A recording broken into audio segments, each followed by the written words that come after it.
Hello friends, welcome to my channel Advika GS classes. आज की ये मेरी तीसरी क्लास है जिसमें हम मध्य पाषाण काल के बारे में बात करेंगे। कल की वीडियो में हमारा प्राचीन इतिहास का पहला चैप्टर था जिसमें हमने पाषाण काल के बारे में बात की थी। पाषाण काल में हम बाघोर स्थल तक हमने पढ़ा था कल की क्लास में। आज की हमारी क्लास है मध्य पाषाण काल के कुछ इम्पॉर्टेंट स्थल जो बार बार पूछे जाते हैं कि इसकी स्थिति क्या है और इसका उत्खनन किसने किया था और यहाँ से क्या हमें प्राप्त हुआ है। तो इसमें हम बात करेंगे सबसे पहले मध्य पाषाण काल के दो इम्पॉर्टेंट स्थल हैं जिनके बारे में हम बात करेंगे। आदमगढ़ जो कि मध्य प्रदेश से प्राप्त हुआ है, बागोर जो कि राजस्थान से मिला था। ये दोनों ऐसे स्थल हैं जहाँ से मध्य पाषाणिक स्थल ऐसे हैं जहाँ से पशुपालन के प्राचीनतम साक्ष्य प्राप्त होते हैं। ये बहुत ही इम्पॉर्टेंट पॉइंट है क्योंकि यहाँ से बार बार क्वेश्चंस बने हैं। तो ये ऐसे क्वेश्चंस बनता है कि मध्य पाषाण काल के ऐसे स्थल का नाम बताइए जहाँ से पशुपालन के प्राचीनतम साक्ष्य की प्राप्ति होती है।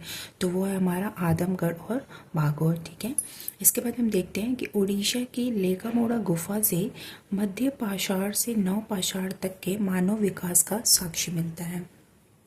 ठीक है, उसके बाद जो हमारा तीसरा स्थल मिला है बागोर। बागोर मध्य पाषाणिक स्थल है और एक है बाघोर।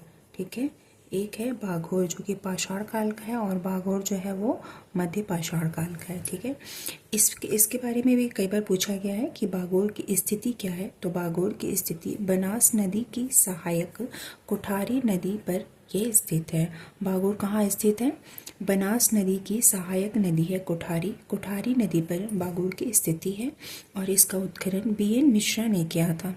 ठीक है, अब इसके कुछ महत्वपूर्ण पक्ष देखते हैं। बागोर भारत का सबसे बड़ा मध्य पाषाणिक स्थल है। यहाँ से पशुपालन का प्राचीनतम साक्ष्य प्राप्त हुआ है। यानी कि आदमगढ़ बागोर दोनों से पशुपालन का प्राचीनतम साक्ष्य प्राप्त हुआ है। ठीक है,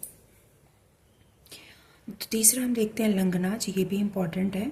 लंगनाज की जो स्थिति है वो बालू के टीले पर स्थित लंगनाज गुजरात का बहुचर्चित मध्य पाषाणिक स्थल है। इसका उत्खनन 1941 में HD संकालिया ने किया था। ठीक है, कि या तो इसका उत्खनन पूछ लेगा या फिर इसकी स्थिति पूछेगा या फिर इसके कुछ विशेष जो तथ्य हैं लंगनाज के बारे में उसके बारे में पूछेंगे। तो लंगनाज की जो विशेष तथ्य है उसमें यह है कि यहाँ से मुड़ी हुई अवस्था में समाधिस्थ मानव कंकाल लंगनाज की विशेषता है। ठीक है, इसमें लंगनाज से 14 मानव कंकाल एवं तांबे का चाकू मिला हुआ है। ये तो रहा मध्य पाषाणिक वो इम्पॉर्टेंट स्थल जहाँ से हमें कुछ इम्पॉर्टेंट चीज़ें मिली हैं जो कि बार बार पूछा जाता है एग्ज़ाम में। अब हम देखेंगे मध्य पाषाण काल में ही दक्षिण क्षेत्र के बारे में, दक्षिण क्षेत्र के उन स्थानों के बारे में जहाँ के स्थल मध्य पाषाणिक संस्कृति से मेल खाते हैं। ठीक है, उसमें सबसे पहले हमारा आता है आंध्र प्रदेश। आंध्र प्रदेश में नागार्जुनी कोंडा, गिदलूर, रेणीगुंटा। ठीक है, कर्नाटक का है संगनकल्लू, जलाहल्ली।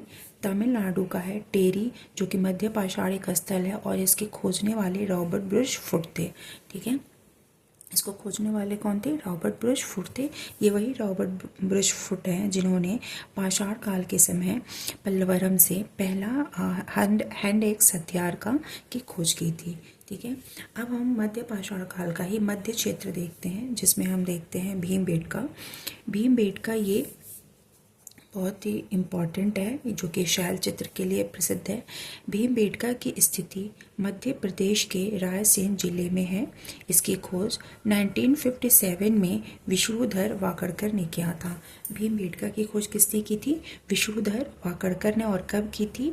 1957 में। ठीक है, विष्णुधर वाकड़कर को भारत में पाषाण काल का पितामह कहा जाता है। ये इम्पॉर्टेंट है, विष्णुधर वाकड़कर, इनको भारत में पाषाण काल का पितामह कहा जाता है। ठीक है, अब भीमबेटका के कुछ विशेष तथ्य देख लेते हैं। प्रागैतिहासिक काल में मानव आवास के साक्ष्य यहीं से प्राप्त हुए। ठीक है, कहाँ से? भीमबेटका से। भीमबेटका से ही 642 गुफाएं प्राप्त हैं और 400 चित्रों का प्रयोग किया गया है जिनमें नीले रंग का प्रयोग हुआ है। ठीक है, तीसरा पॉइंट है यहीं से वराह का चित्र, ये इम्पॉर्टेंट है, ये इम्पॉर्टेंट है। यहीं से वराह का चित्र और गणेश का प्राचीनतम चित्रांकन मिलता है। और महिलाओं को चक्की में अनाज पीसते हुए भी यहीं से दिखाया गया है। ठीक है, अब हम बात करेंगे यहाँ से कहाँ से, भीमबेटका से। ठीक है, भीमबेटका से ही कुषाण एवं गुप्त काल के ब्राह्मी अक्षरों में अभिलेख मिलते हैं। किस काल के? कुषाण और गुप्त काल के ब्राह्मी अक्षरों में अभिलेख मिलते हैं। कहाँ से मिलते हैं? भीमबेटका से। ठीक है, इसके बाद हम देखेंगे भीमबेटका से अंत्येष्टि का साक्ष्य भी मिला हुआ है। भीमबेटका से अंत्येष्टि का साक्ष्य भी मिला हुआ है। ठीक है, अभी हम मध्य पाषाण काल के बारे में ही बात कर रहे हैं। और मध्य पाषाण काल का हमने देखा कि कुछ इम्पॉर्टेंट फैक्ट थे जो कि हमारा मध्य क्षेत्र का था, और उसके बाद हमने दक्षिण क्षेत्र देखा, उसके बाद हमने फिर से मध्य क्षेत्र देखा, फिर हमने अब हम देखेंगे ऊपरी विंध्य क्षेत्र जो कि उत्तर प्रदेश में है, और ये इम्पॉर्टेंट है। ये भी मध्य पाषाण काल से अक्सर क्वेश्चंस बनते ही हैं, तो मध्य पाषाण काल इम्पॉर्टेंट है, तो इस पर आप अच्छे से फोकस करना। मध्य पाषाण काल के ऊपरी विंध्य क्षेत्र जो कि उत्तर प्रदेश को बोला जाता है, इसमें हम सबसे पहले बात करेंगे मिर्ज़ापुर का। मिर्ज़ापुर जिले से 50 से अधिक मध्य पाषाणिक स्थल हमें मिले हैं, जिसमें पहला है लेखैया। लेखैया की जो स्थिति है वो बेलन घाटी है, उत्तर प्रदेश में है। ठीक है, और इसका जो उत्खनन किया था वो GR शर्मा के नेतृत्व में VD मिश्र द्वारा किया गया था। ठीक है, इसके कुछ विशेष फैक्ट हैं, वो ये हैं कि लेखैया पर 5 शिलाश्रय हैं जिसमें 4 चित्रकारी से युक्त हैं, और यहाँ से मानव कंकाल मिले हैं। कहाँ से? लेखैया से। लेखैया से ही हिरण की 2 सींग एवं भैंस की हड्डियों के प्रमाण मिले हैं। ठीक है, उसके बाद जो हमारा दूसरा है वो है मोरहना। मोरहना की भी स्थिति वही है, बेलन घाटी। लेखैया और मोरहना दोनों बेलन घाटी पर ही स्थित है, और मोरहना का उत्खनन CL कार्लाइल ने किया था।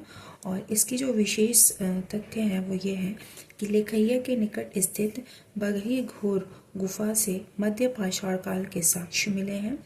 यहाँ से 2 विस्तीर्ण शवाधान मिला है, जिसमें से एक 20 से 21 वर्षीय युवती की है। ठीक है, इसके बाद हम देखेंगे लहुरा देव। लहुरा देव भी इम्पॉर्टेंट है, जो कि कृषि के बारे में पूछता है, तो उसमें लहुरा देव इम्पॉर्टेंट है। लहुरा देव की जो स्थिति है वो है यूपी के संत कबीरनगर जिले में स्थित है, और इसका जो विशेष है उसमें भारतीय उपमहाद्वीप में कृषि किए जाने का प्राचीनतम साक्ष्य लहुरा देव से मिला हुआ है। ठीक है, यहीं से चावल का प्राचीनतम साक्ष्य भी मिला हुआ है। कृषि का प्राचीनतम साक्ष्य 2 जगहों से मिला है, एक तो है हमारा मेहरगढ़ और दूसरा है हमारा लहुरा देव। ठीक है, इसमें इसको हम नोट कर लेते हैं। मेहरगढ़ से प्राप्त कृषि का साक्ष्य 7000 BC से है, जबकि लहुरा देव की कालावधि 8000 से 9000 BC की है। ठीक है, लहुरा देव से गोलाकार फर्श, स्तंभ, गर्त एवं चूल्हों के साथ ही एक नाली का प्रमाण भी मिला हुआ है। इसके बाद हम देखते हैं चौपानी मांडो। चौपानी मांडो भी बेलन घाटी में ही स्थित है, जो कि इलाहाबाद में है, और इसका उत्खनन भी VD मिश्र ने 1967 में किया था। चौपानी मांडो को पूरा पाषाण से मध्य पाषाण काल के बीच की संक्रमण अवस्था का प्रतीक माना जाता है। चौपानी मांडो को पूरा पाषाण से मध्य पाषाण काल के बीच की संक्रमण अवस्था का प्रतीक माना जाता है। किसे माना जाता है? चौपानी मांडो को। ठीक है, चौपानी मांडो से ही 13 झोपड़ियाँ, मधुमक्खी के छत्ते आदि की प्राप्ति हुई है। चौपानी मांडो से ही जंगली चावल, हस्त निर्मित मृदभांड, अंडागारों के साक्ष्य आदि मिलते हैं। ठीक है, ये हमने पढ़ा मध्य पाषाण काल के कुछ इम्पॉर्टेंट स्थल, जिसके बारे में हमेशा क्वेश्चंस आते हैं, हर एग्ज़ाम में आता है, चाहे वो UP-TGT हो, UP-PGT हो, UP-GIC हो, UP-PSC हो, कोई भी एग्ज़ाम हो उसमें ये पूछता है, ये इम्पॉर्टेंट है, जिसमें हमारा लहुरा देव, मेहरगढ़, लेखैया, ठीक है, ये सारे कई बार पूछे हुए क्वेश्चंस हैं। Thank you for watching. अगर आपको हमारे वीडियो पसंद आई हो तो प्लीज़ लाइक एंड सब्सक्राइब करें।